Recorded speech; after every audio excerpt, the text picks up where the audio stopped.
This event is being run by a group called Journeys of Solutions.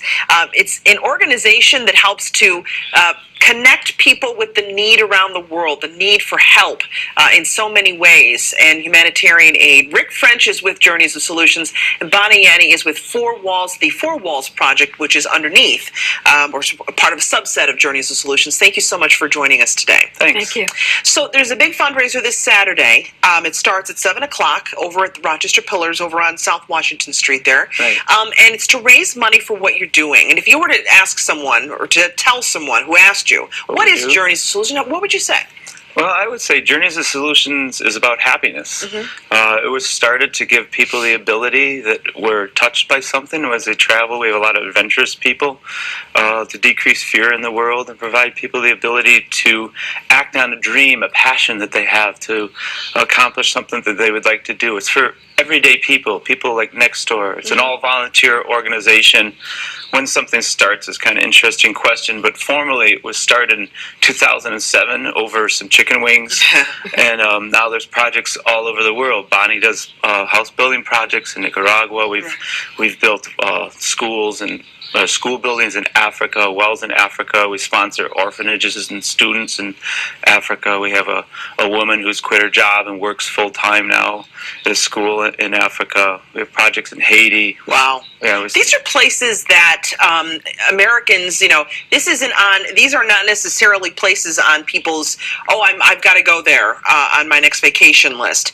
But in those countries, there is great beauty, but there's also great need, right? We're talking poverty, we're talking lack of access to health care in some places, right? Is that the kind of need you're trying to meet in some ways? What sorts of needs are you trying to meet with the people, say, for example, in Nicaragua? What is the biggest need for people there? Or Guatemala, excuse me. No, it's Nicaragua. I'm sorry, Nicaragua.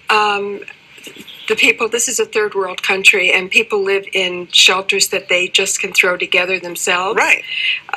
We're talking about families and grandparents and everybody together, and usually they find scraps of cardboard or tin along the road, and they drag it home, and they try to put up some sort of four walls around their house or make a house out of it. Is that why you call it the Four Walls Project? Well, what we do is we bring volunteers down who are willing to donate their time and some money, and we work with a local community of people there who accept applications for people who wish to apply for Four Walls. Yeah. And we buy local bricks, and then we make a contract to work with the family. They have to work with us, and they have to be willing to have a deed to the land. Sure. And the houses cost about $2,000 a piece, and they're small. Wow. We're talking 4 brick walls with a tin roof. How many square feet would you say? Well, they're 20 by 20 right now, which is the upscale version. Isn't that amazing? They used to be 15 by 15, but because we have a bank account, we can go a little bit bigger. Think about that. You made a good point. Because you're able to, you have a little bit more money, you can help out in just that little bit of a larger, or have just a bit more impact, you know? And that's why this fundraiser is so important, right? It is really important. It's amazing how far the money can go to. Some of the schools we sponsor is $500 for a kid for a year. Some, for a private school in different places of the world, it's like, $2,000 for a year. But you mentioned before that the needs, though, are assessed by the people in the community. That's always very, very important to us.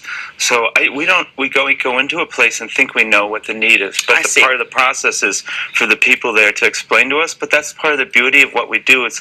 And as Bonnie could probably tell you, anybody who works with us, you take away so much because you think you have a perception of what the world is or what their world is, but it changes your view.